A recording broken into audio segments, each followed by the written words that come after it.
The first thing you learn, fighting on the outer rim, is that no one is coming to save you. Not your command. Not your allies. Not even your own kind.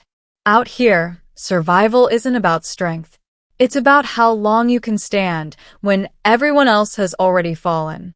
My name is Rylan Voss, former lieutenant of the United Earth Vanguard.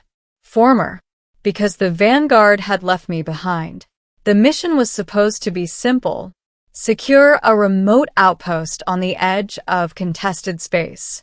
Intelligence suggested it had been abandoned after a minor skirmish. We were to move in, assess, and re-establish control. Routine. Predictable. Safe. We were wrong. The moment we landed, everything fell apart. The outpost wasn't abandoned. It was a trap. They hit us from every side. Unknown forces. Fast. Coordinated. Relentless. Not pirates. Not any faction we recognized. Within minutes, the perimeter collapsed. Within hours, we were gone. All of them. Except me. I didn't survive because I was stronger, or smarter, or braver. I survived because I refused to stop moving. By the time the last transmission cut out, I was already outside the outpost, dragging what supplies I could carry into the wasteland beyond.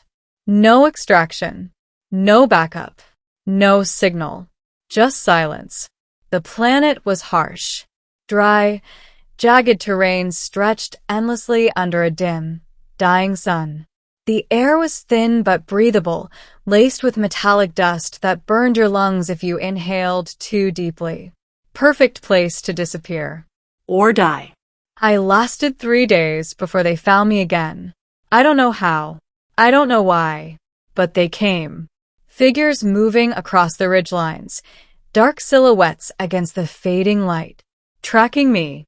Hunting me. I didn't run. There's a point out there where running stops being survival and starts being surrender. So I turned. And I fought. The first one came fast. Too fast. I barely raised my weapon in time, the energy bolt catching it mid-stride. It didn't fall immediately, just staggered, then lunged again. I finished it at close range. Then the second. The third. They didn't stop. Hours passed in a blur of movement, fire, and pain. My ammunition ran low. My body started to fail. But I kept standing. Because if I stopped, that was it. I remember dropping to one knee at some point, my vision blurring, my hands trembling as I tried to reload. "Come on," I muttered. Another silhouette appeared at the edge of the ridge. Then another. Then 10 more. I laughed. Dry. Broken. Yeah, I said under my breath. That figures. I raised my weapon again. And waited. That's when everything changed. The air shifted. It wasn't a sound. Not exactly. More like pressure. The kind you feel before a storm breaks. The attackers stopped. All of them. Mid-motion. Mid-step. Frozen. And then, she appeared. No ships. No warning. No arrival. Just there. Standing between me and them. The first thing I noticed was her presence. Not her form. Not her features. Her presence. It filled the space around her, bending the moment itself. The attackers reacted immediately. They stepped back. Not retreating. Not yet. But cautious. Respectful. Afraid. I pushed myself to my feet, gripping my weapon tighter. "Who?" I started. She didn't look at me. Not yet. Her gaze was fixed on them. "You were not given permission," she said. Her voice was calm. Measured.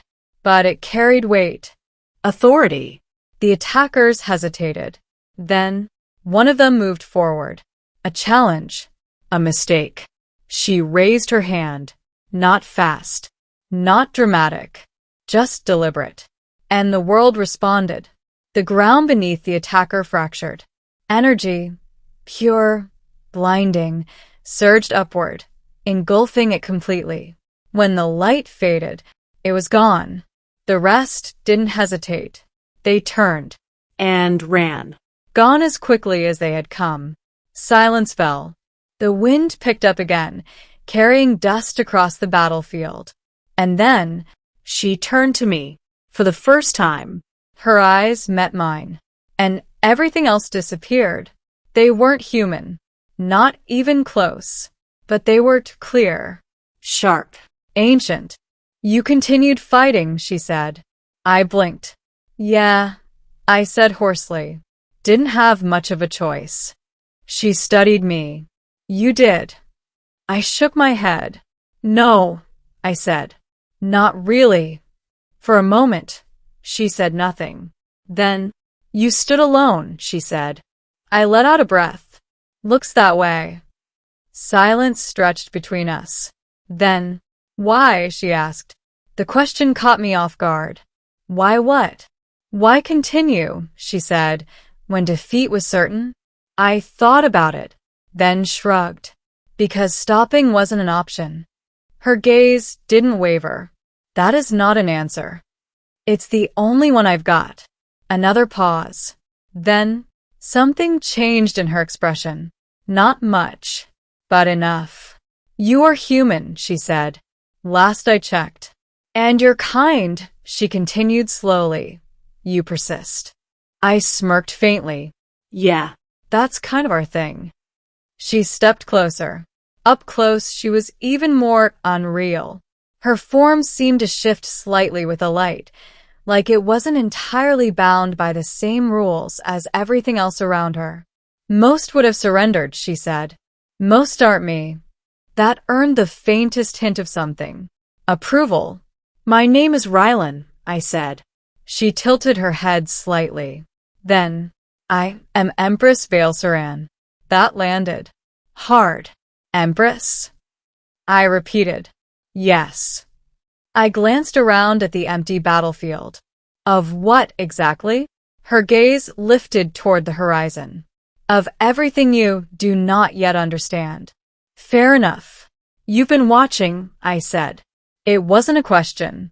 Yes. How long? Long enough. I let out a breath. And you waited until now to step in? Her eyes met mine again. I needed to see. See what? If you would fall. I laughed weakly. Almost did. But you did not. No. I didn't. And that matters? I asked. It does, she said. Why? She paused. Then, because I do not intervene lightly. I studied her. And I'm worth intervening for? Another pause. Then, yes. That I didn't expect. Why? I asked again. This time, she answered without hesitation. Because you stood alone and did not break. The days that followed felt unreal. She didn't leave, didn't vanish. Instead, she stayed, Watched. observed, and occasionally Spoke. I learned quickly that she wasn't just powerful. She was something more. A ruler, a strategist, a being who had seen countless worlds rise and fall. And yet, she had chosen to step into this one moment. For me. You could have let me die, I said once. Yes, she replied. But you didn't. No. Why? She looked at me. Because you are not like the others. I leaned back against a rock, staring up at the dim sky. You keep saying that. And you keep proving it, she replied. The truth came later. The ones who attacked us. They weren't random. They were part of a larger force. One that even she had been watching. They are expanding, she said. Consuming systems. Erasing resistance. And you're going to stop them. Yes. I nodded. Then you didn't just save me. No, she said. I chose you. That hit differently. Chose me for what? She stepped closer. For what comes next? The war wasn't coming. It was already here. And for the first time since I'd been left behind, I wasn't alone anymore. I stood beside an empress. Not as a soldier, not as a pawn, but as something else. Something she had seen, before I even understood it myself. You stood when no one else would, she said. And now, I looked out across the horizon, where the enemy would return, stronger, ready. This time, I said, gripping my weapon tighter, I won't be standing alone. She stepped beside me. No, she said, you will not. And for the first time since the crash, I believed it, because she had watched me fight alone, and decided I was worth saving.